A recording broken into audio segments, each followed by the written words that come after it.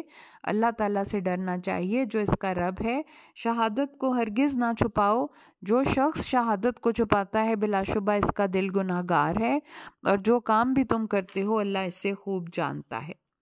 للہ ما فی السماوات و ما فی الارض وَإِن تُبْدُوا مَا فِي أَنفُسِكُمْ أَوْ تُخْفُوهُ يُحَاسِبْكُم بِهِ اللَّهُ فَيَغْفِرُ لِمَن يَشَاءُ وَيُعَذِّبُ مَن يَشَاءُ وَاللَّهُ عَلَى كُلِّ شَيْءٍ قَدِيرٌ۔ جو کچھ آسمانوں اور زمین میں ہے سب اللہ ہی کا ہے، اور جو کچھ تمہارے دلوں میں ہے خواہ تم اسے چھپاؤ یا ظاہر کرو، اللہ تم سے اس کا حساب لے گا، پھر جسے چاہے گا بخش دے گا، جسے چاہے گا سزا دے گا، اور وہ ہر چیز پر قدرت رکھتا ہے۔ آمن الرسول بما انزل الیہ من ربہ والمؤمنون کل آمن باللہ وملائکتہ وکتبہ ورسلہ لا نفرق بین احد من رسلہ وقالوا سمعنا واطعنا غفرانک ربنا والیک المصیر۔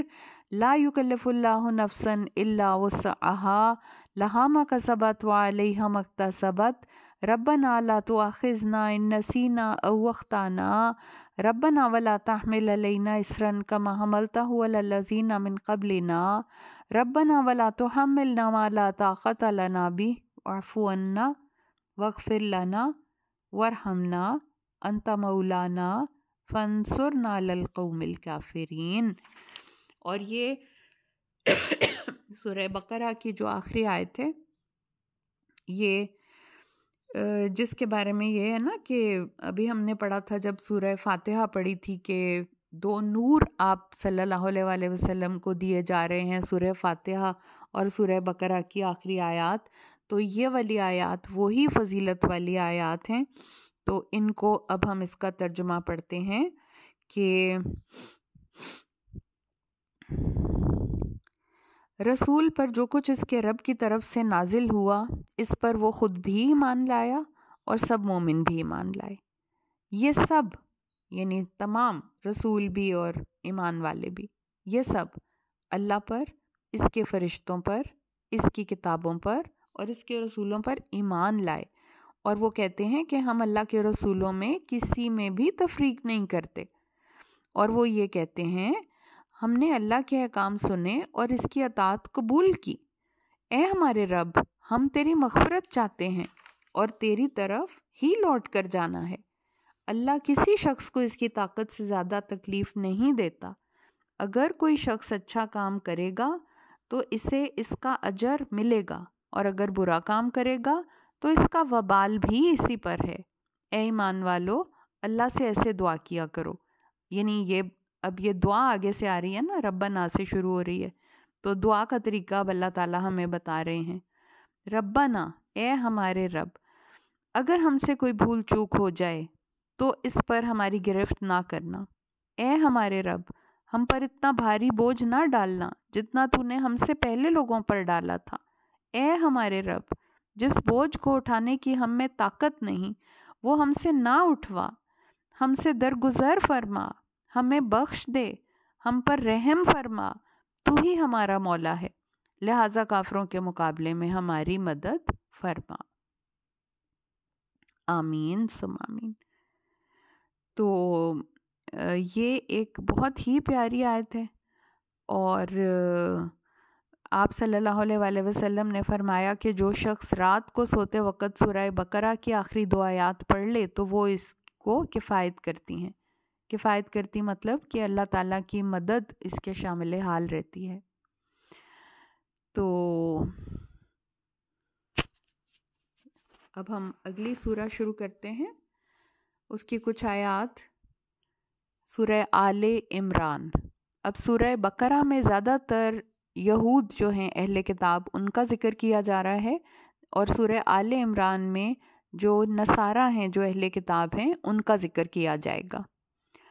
تو ہم اس سورہ کا آغاز کرتے ہیں، بسم اللہ الرحمن الرحیم، الف لام میم، اللہ لا الہ الا هو الحی القیوم، نزل علیک الکتاب بالحق مصدقا لما بین یدیہ وانزل التوراۃ والانجیل من قبل ھدی للناس وانزل الفرقان ان الذین کفروا بآیات اللہ لہم عذاب شدید واللہ عزیز ذو انتقام۔ الف لام میم، اللہ کے سوا کوئی الہ نہیں، وہ ہمیشہ سے زندہ ہے اور ہر چیز کو قائم رکھنے والا ہے۔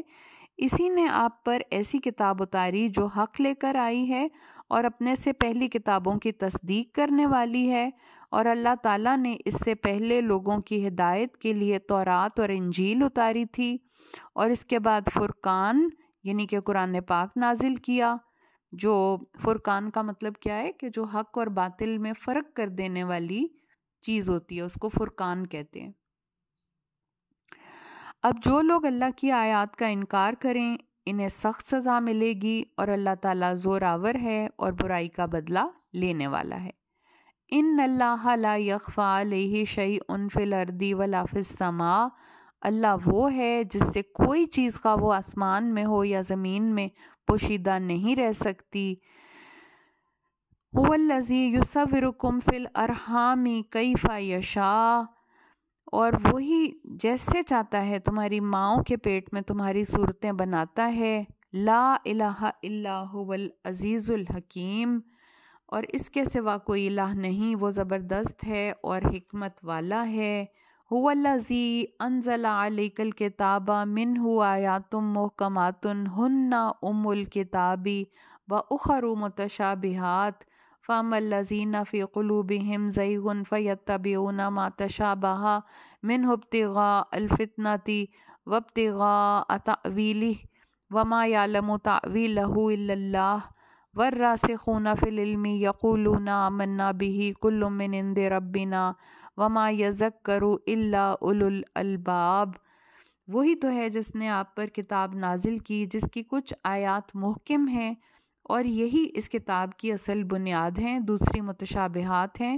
اب جن لوگوں کے دلوں میں کجی ہے وہ فتنہ انگیزی کی خاطر متشابہات کے پیچھے پڑے رہتے ہیں اور انہیں اپنی مرضی سے معنی پہنانا چاہتے ہیں، حالانکہ ان کا صحیح مفہوم اللہ کے سوا کوئی بھی نہیں جانتا۔ اور جو علم میں پختہ ہیں وہ کہتے ہیں کہ ہم ان پر بھی ایمان لاتے ہیں، یعنی کہ متشابہات پر۔ ساری ہی آیات ہمارے رب کی طرف سے ہیں، اور کسی چیز سے سبق تو صرف عقل مند لوگ ہی حاصل کرتے ہیں۔ ربنا لا تزغ قلوبنا بعد اذ ہدیتنا وہب لنا من لدنک رحمہ انک انت الوہاب، اور وہ دعا مانگتے ہیں اے ہمارے رب ہدایت دینے کے بعد ہمارے دلوں کو کج رو نہ بنا، یعنی کہ ہمارے دلوں کو گمراہ نہ کر، اور اپنے ہاں سے اپنے پاس سے رحمت عطا فرما، بلا شبہ تو ہی سب کچھ عطا کرنے والا ہے۔ ربنا انک جامع الناس لیوم لا ریب فیہ ان اللہ لا یخلف المیعاد۔ اے ہمارے رب، بلا شبہ تو ہی سب لوگوں کو ایک دن جمع کرنے والا ہے جس کے آنے میں کوئی شک نہیں، تو کبھی اپنے وعدے کی خلاف ورزی نہیں کرتا۔ ان الذین کفروا لن تغنی عنہم اموالہم ولا اولادہم من اللہ شیئا واولئک ھم وقود النار کدأب آل فرعون والذین من قبلہم کذبوا بآیاتنا فأخذہم اللہ بذنوبہم واللہ شدید العقاب۔ جو لوگ کافر ہیں اللہ کے حضور نہ ان کے مال کچھ کام آئیں گے نہ اولاد، یہی لوگ دوزخ کا ایندھن ہیں۔ ان لوگوں کا معاملہ ایسا ہے جیسے آل فرعون اور ان لوگوں کا تھا جو ان سے پہلے گزر چکے۔ انہوں نے ہماری آیات کو جھٹلایا اور اللہ نے ان کے گناہوں کے بدلے انہیں پکڑ لیا۔ اللہ سزا دینے میں بہت سخت ہے۔ قل للذین کفروا ستغلبون وتحشرون الی جہنم وبئس المہاد۔ آپ ان کافروں سے کہہ دیجئے ان قریب تم مغلوب ہو جاؤ گے اور جہنم کی طرف ہانکے جاؤ گے جو بہت برا ٹھکانہ ہے۔ قد کان لکم فی آیۃ فی فئتین التقطا فئۃ تقاتل فی سبیل اللہ واخری کافرۃ یرونہم مثلیہم رأی العین واللہ یؤید بنصرہ من یشاء ان فی ذلک لعبرۃ لأولی الابصار۔ تمہارے لیے ان دو گروہوں میں نشان عبرت ہے۔ اب یہاں پہ بدر میں جو جنگ ہوئی تھی مسلمانوں کی کافروں کے ساتھ، پہلی جنگ ہوئی تھی، اس کی طرف اشارہ کیا جا رہا ہے، جس میں مسلمانوں کی تعداد 313 تھی جبکہ کافر 1000 کے قریب تھے۔ تو تعداد کا اتنا بڑا فرق تھا، پھر مال و اسباب کا بہت بڑا فرق تھا، اور اللہ تعالیٰ یہاں پہ دونوں گروہوں کا تقابل کر کے اب بتانے والے ہیں کہ کن کا کیا موٹیو تھا اور کن کا کیا موٹیو تھا، کہ ایک کا مقصد کیا تھا، دوسرے کا مقصد کیا تھا۔ تمہارے لیے ان دو گروہوں میں نشان عبرت ہے جو بدر میں ایک دوسرے کے مقابلہ پر اترے۔ ان میں سے ایک گروہ تو اللہ کی راہ میں لڑ رہا تھا، دوسرا گروہ کافر تھا جو ظاہری آنکھوں سے مسلمانوں کو اپنے سے دگنا دیکھ رہا تھا، مگر اللہ تو اپنی مدد سے اس کی تائید کرتا ہے جسے وہ چاہتا ہے۔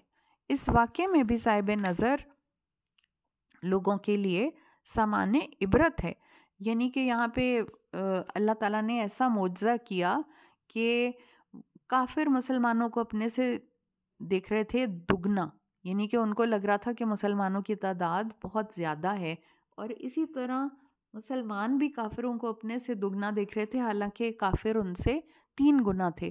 تو مسلمانوں کو ان کی تعداد اللہ تعالیٰ نے طرح تھوڑی کر کے دکھائی تھی کہ وہ اپنا حوصلہ نہ توڑ دیں، اور کافروں کو مسلمانوں کی تعداد زیادہ دکھائی تھی تاکہ وہ پہلے سے ہی ان کا موریل ڈاؤن ہو جائے اور وہ بزدلی اور خوف ان کے اوپر آ جائے، کیونکہ مسلمان اللہ کے لیے لڑ رہے تھے اور کافر کس لیے لڑ رہے تھے، تو دنیاوی شان و شوکت کے لیے اور اسلام کو ختم کرنے کے لیے کر رہے تھے، تو ان کا تو کوئی تھی نہیں، ان کے پیچھے تو کوئی طاقت ہی نہیں تھی۔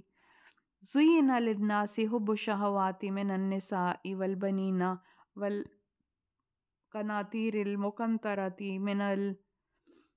من الذهب والفضة والخيل المسومة والأنعام والحرث ذلك متاع الحياة الدنيا والله عنده حسن المآب قل أنبئكم بخير من ذلكم للذين اتقوا عند ربهم جنات تجري من تحتها الأنهار خالدين فيها وأزواج مطهرة ورضوان من الله والله بصير بالعباد